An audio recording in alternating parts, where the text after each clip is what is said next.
Hey there, thinkers. Welcome back to another episode of Critical Hit. My name is S. And I'm Ben, and today we're going to be talking about Disney again. Well, we're talking about Disney in the sense we're talking about Marvel, and we're talking about the Marvels today. So this is from this is from Forbes. So Disney spent over $270 million to make the Marvels. And the reason we're talking about this is, number one, that is a massive budget, but number two, they just released about 3 or 4 days ago. Yeah, it wasn't. Their estimated budget for the Marvels at $130 million. Yeah, it's a slight miscalculation. Yeah, so we're going to break down this article a little bit. We're going to let you know why we think that they said $130 million, why it's now $270 million, and what they're going to need to break even, and maybe just a little bit of whether or not we think that's going to happen. All right, so without further ado, let's get into it. So this comes from Forbes, and of course, as you can see, Disney spent over $270 million to make the Marvels, and this is from September 20th, 2023. So Disney has revealed that it spent more than $270 million on making the Marvels, the latest installment in Marvel Comics' superhero saga, which will be released in theaters in November. The big budget is disclosed in company filings released yesterday by Disney's subsidiary, which made the movie. And yeah, so the way it works in the so this was made in the UK, mostly predominantly. And the way it works in the UK is it's legally you have to essentially release all your financials very itemized to the UK government. It's part of actually a very good program they have over there, where you make back, as you can read just below, $55 million in a subsidy. They get back 25% of all production costs spent. Nothing to sneeze at either. Yeah, it's like a movie making scheme or a cinema scheme they call it there, to bring the movie theater or movie production companies over to the UK. I think it's a great deal. Incentive. Very good incentive, of course. I'm your huckleberry. But that brings us to the next part here, is that over the 2-year period from the incorporation of a company, they typically incorporate a company to do this. It helps in itemizing all those costs. It spent $274.8 million and banked $55 million. That's the subsidy from the government in the UK, where the movie was made.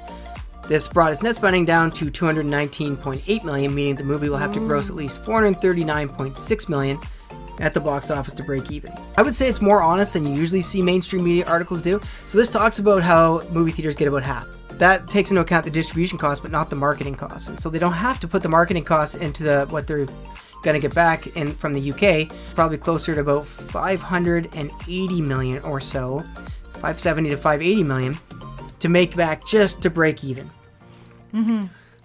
Which it could possibly do. I doubt it. Yeah, so Like, what was it, Ant-Man?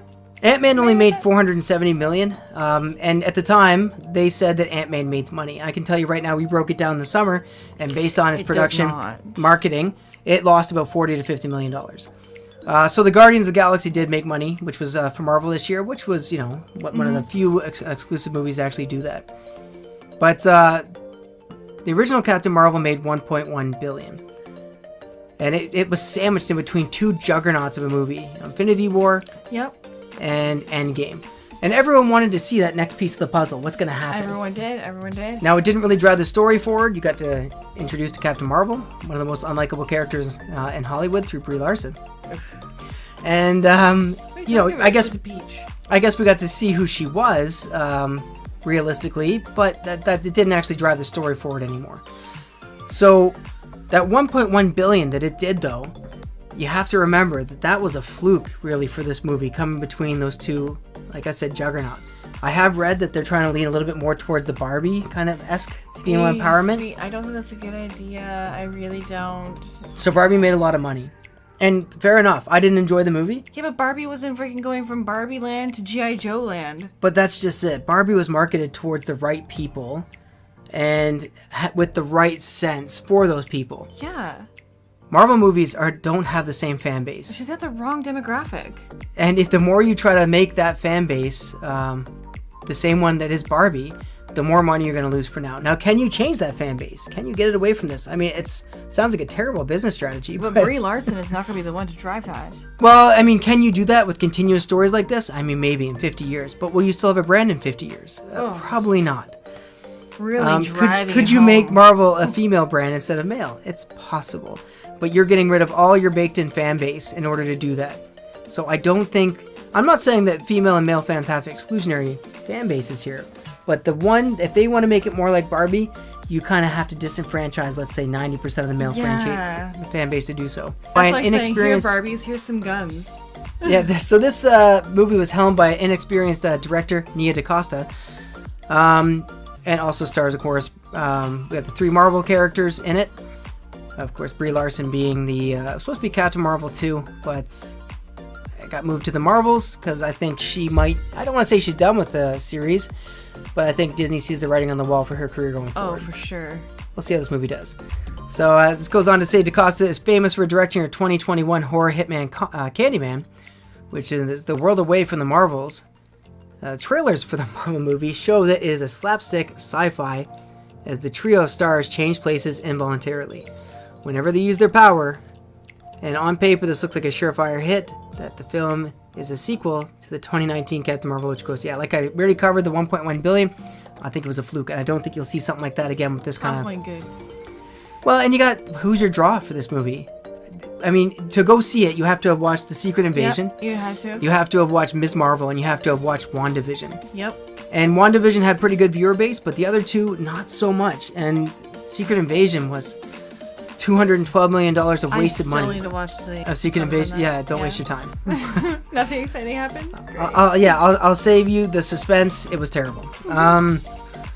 So this goes on to say that theater goers have reassessed their priorities since the 1.1 billion, but again, I don't think that's the case. We've seen Spider-Man No Way Home did incredibly well. Avatar Way of the Water did incredibly well. Movies making over $1 billion, $2 billion. Even Barbie made 1.3 or 1.4 billion. People will still go out to the movies if it's something they want to see.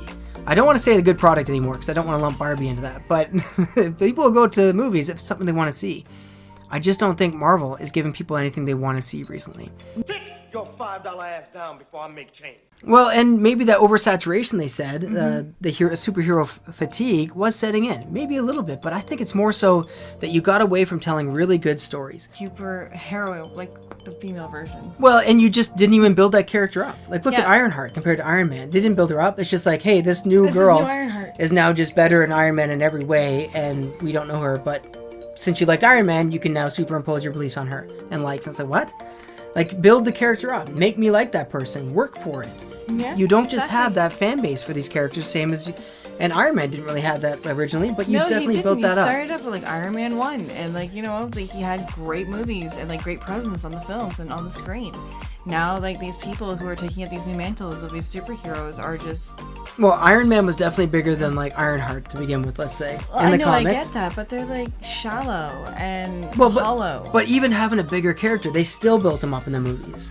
And they're just not taking the time anymore. Nope. And instead of ever giving a good, comprehensive story or a great, put together piece of media, what they do is focus on an agenda instead. They focus on... it's all either social dynamics or even it's social engineering. Yeah, so I'm actually going to talk about something I saw the other day from mainstream media source, actually, saying that One Piece was woke because it had a trans actor in it. And I'm going to tell you that I saw it in mainstream media. No one else was complaining about this. And I just want to say that I saw this show, and I'm going to tell you, no one cared. No one cared about that trans person in it. You want to know why? Because they were an actor. And they played the part, and no one cares. They didn't focus the story around it. They didn't get rid of everything the anime was trying to adapt in order to focus on a trans story. No. To affirm the trans story and build them up. They treated the actor like an equal, and no one had an issue with it. That's it. No one batted an eye. No one cares, and no one's still going to care going forward because you just put them into the film or the show or the media production, and you treat them like an equal, and that's how it should be. And no one cares when you do that. Everyone only cares when you sacrifice every good part of storytelling to pander to a certain demographic. And when you do that, you sacrifice everything else with the story that would have been there in the first place to focus on your ESG or DEI score. ESG just being environmental, social, and governance score, and DEI being diversity, equity, and inclusion. Part of that social score in the ESG. Good job. Yeah, this is what we got because of that. Anyways, all I'm trying to get at is that this movie, I think, is still a remnant of that. And these DEI hires are not doing Marvel any favors. And I think that they know it at this point. And that actually leads me into a second story I want to cover here. So we're going to get away from this. We will go back slightly in a minute, but I just want to talk about something from Fox Business here. Disney CEO Bob Iger vows to quiet the noise in culture wars. And so do I believe it? No, I don't believe he's going to do it. Do I believe he wants to save for shareholders? Yes, I do. I think he's the architect in a lot of bad media decisions. Is he realizing the fact that he is in the career path of entertainment and not politics? You know, what the funny thing is, I read a case study the other day by the University of Michigan's Financial Institute. And now I don't want to bore anyone here and actually break down what that was. But in a case study, you always decide who has fault, who doesn't have fault. You place blame in certain areas to decide what the best path forward in like an objective way was. They had one way that they saw things as right, and that's that Disney wasn't hard enough on the government. They didn't go hard enough into the culture war. Wow. And Bob Iger has the same approach too. It's, you guys are wrong, I'm right, but I will cater to the wrong people until we get you thinking the right way. And that's just insane that they think that their way is the only way. It really is. It's starting to feel like more and more indoctrination. But I just wanted to lightly touch on Bob Iger, of course, wanting to quiet the noise here, and talk about how I don't think that's even possible, because I don't think they even know what the right path is going forward. I think that they're so blinded. I think that they're so blinded. Yeah, so, I mean, no one believes in DC, of course. Ever since the Snyder War, well, okay, every DC movie has not done so well. But if there's one movie that would do well of the remnants of the Snyderverse, I think it is Aquaman. Mm-hmm. And do I think Aquaman can beat the Marvels? Absolutely, I do. I think that there's a solid chance. And even though James Gunn has said that universe is dead, you know, if Aquaman makes $1.5 billion, 1 to 1.5 billion, let's say, do you think that Warner Brothers is going to say, yeah, we're done with that character? No way. That he will absolutely continue to be in the films. Don't underestimate the will of the people, because they will go to the theater and watch Aquaman just to spite the Marvels. Yeah, so I did hear that he may go into playing Lobo, which is a bad guy, or there was a rumor that he may look at playing Lobo, which is a bad guy in the DC universe, one of Superman's bad guys, or the Justice League's. But, you know, I think he would do excellent at that as well, but also, if Aquaman does well, then I think it would stick around at that point as well. But, yeah, this is, like I said, Captain Marvel, Disney said $130 million now about 3-4 days ago. And now, like what I was saying was, it's legal, or you have to report all your financials through the UK government in order to get that tax break. It's also, you just have to report itemized items to them. And in doing so, I think they let slip what their actual financials were. I think they were someone said something. I don't know how you get that 130 million and all of a sudden you have to switch it. I really think that someone fucked up and they were trying to lie about their financials until last minute to get their share price up, because it's barely hovering above $80. And someone told a lie, and then they had to backtrack almost instantly and be like, whoopsie, we actually legally have to report this. We fucked up. So either they're liars, they're fools. We can't fudge the numbers on accident. Yeah, or they're a little bit of both. Probably a little bit of both. Or a lot of it of both. But I think that they had to backtrack because they're barely hanging on to that $80 Disney stock price. And right now, you know what's funny with that? When George Lucas sold Lucasfilms to Disney, he got $4 billion in stock from Disney. Was it like $7 billion though? I think it was cash as well, but I think $4 billion in stock. And I read an article back in 2021 or 2022 talking about how rich he would be now. He'd have like $6 billion in Disney stock if he just had held it. Well, if he had held it till today, it would be worth near about the same that he got it for back then. So, but anyways, I don't think Captain Marvel's going to do so well. I think Disney's lying about their books, and we got to see some honesty for once because they were legally obliged to. And it's competing against Aquaman, who might actually beat it. But anyways, that's all I got here. As you can see, I you know what? Before we go, I'm going to pose two questions though. Did Disney make a mistake, or did they lie about the Marvels? Was it a lie or was it a mistake? I want to get people's opinion on that. I of course think it was a lie. And do people think that Aquaman can beat the Marvels in theaters? I'm going to go out and say my opinion. I think that Aquaman will beat the Marvels, but we'll see. Same here. Yeah. I believe as well. We'll bet a donut on it. The Marvel, yeah, exactly. The Marvels, those three ladies, I don't think they're going to do very well. Yeah, we'll see. But Disney had to backtrack, always in trouble. And you know what? They need a W at some point, and I don't see it coming this year. No, unfortunately not this quarter. But that's all I got. You got anything else? No, I have nothing else to say. Thanks for joining us till now. Let us know what you think in the comments. And we'll see you, of course, as always, in the next video. See you guys in the next video. Toodles! Bye, guys.